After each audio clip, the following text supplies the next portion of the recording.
melanjutkan kepada pertanyaan ketiga, apakah luka diabetik itu menular atau tidak sebetulnya? Ya, ini pertanyaan yang mendasar.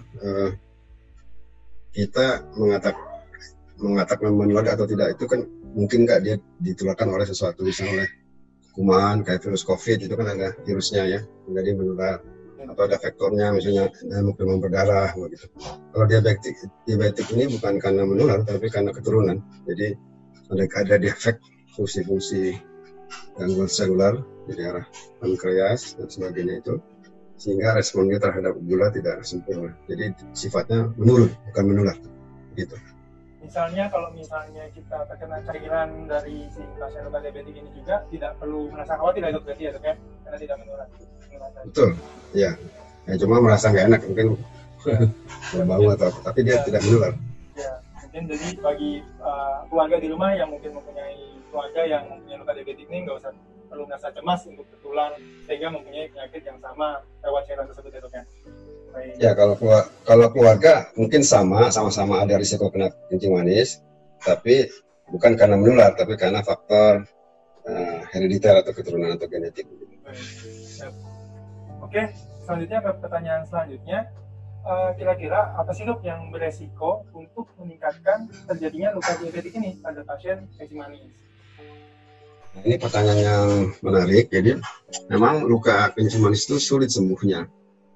Kenapa sulit sembuh? Karena kadar gula darah yang tinggi yang berlangsung terus-menerus itu lambat laun mengganggu fungsi-fungsi intraseluler. Akibatnya intinya itu terjadi disfungsi. Jadi kemampuan sel untuk membelah diri menjadi berkurang, kemampuan sel untuk memproduksi matriks jaringan juga berkurang. Itu yang menyebabkan luka diabetes tidak kunjung sembuh, bahkan kadang-kadang berakhir dengan amputasi. Kenapa? Karena fungsi-fungsi selnya tidak normal. Seperti kita ketahui bersama, penyembuhan luka itu kan bertahap ya, dari mulai terjadinya perdarahan, kemudian terjadi inflamasi, proliferasi, dan maturasi. Nah, ketika terjadi luka itu sebagian besar berhenti di fase inflamasi. Kenapa? Ya karena sel yang harusnya berfungsi mengatur proliferasi itu juga terganggu. Jadi sering luka itu berakhir di inflamasi sehingga lukanya bengkak, keluar cairan dan berbau karena infeksi lama-lama. Nah, kalau kita tahu hal ini, tentu faktor risiko yang pertama ya kadar gula darah yang tinggi. Intinya karena gula darah yang tinggi. Nah, gula darah yang tinggi itu banyak penyebabnya. Pertama memang intake-nya yang besar. Jadi kita sering makan gula gitu. Jadi penderita yang sudah tahu kencing manis tapi tidak mengatur asupan gulanya itu sangat berbahaya. Padahal gula itu di sekitar kita ada dua jenis gula, ada gula yang kering, ada gula yang manis, dan gula yang tidak manis. Gula yang manis ya gula pasir, gula Jawa, gula aren, itu kan gula yang manis. Tapi gula yang tidak manis juga ada, misalnya kerupuk, camilan, terigu, roti itu kan nggak manis.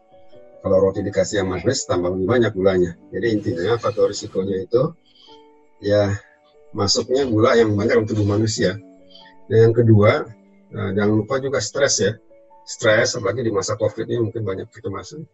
Stres juga memicu rilisnya gula gitu. Jadi kalau bisa ya kita jangan stres, tenang, tawakal, banyak berzikir kepada Allah itu lebih bagus. Sehingga mengurangi hormon kortisol dan mengurangi rilisnya gula darah.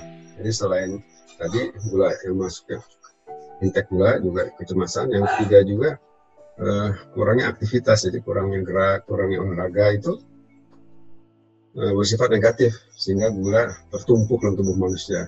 Sebab kalau ada aktivitas, ada energi keluar itu menguras cadangan gula dalam tubuh manusia. Tetapi olahraga juga ada ketentuannya sesuai dengan umur, kalau bisa ya sesuai juga dengan beban kita. Jadi harus diperhatikan 3 hal ya. Kalau olahraga itu umurnya harus sesuai, kemudian harus terukur. Nggak bisa kalau udah lansia itu harus loncat-loncat, ya nggak bisa. Harus sesuai dengan umurnya, harus terukur juga, tidak mengganggu fungsi sendi lutut, dan juga harus teratur itu olahraganya. Jadi intinya kurang lebih begitu. Jadi masuknya gula yang tinggi, kemudian kecemasan, kemudian kurangnya aktivitas adalah faktor risiko yang utama yang meningkatkan kadar gula darah, sehingga itu negatif terhadap proses penyembuhan. Sudah sel-selnya terganggu untuk regenerasi jaringan, ditambah tekanan gula yang tinggi ya, tambah susah sembuhnya. Kurang lebih begitu ya Mas. Baik, berarti kesimpulannya ada dua ya dok ya. Jadi pasiennya ini yang menderita kencing manis ini memang harus betul-betul mengontrol gulanya dalam kondisi normal, dan juga dia bisa terhindar dari stres dengan aktivitas-aktivitas yang memicu pikirannya itu lebih rileks dan seterusnya gitu ya dok ya. Betul, betul. Oke, kita lanjut ke pertanyaan kelima. Bagaimana nih dok cara pengobatan yang tepat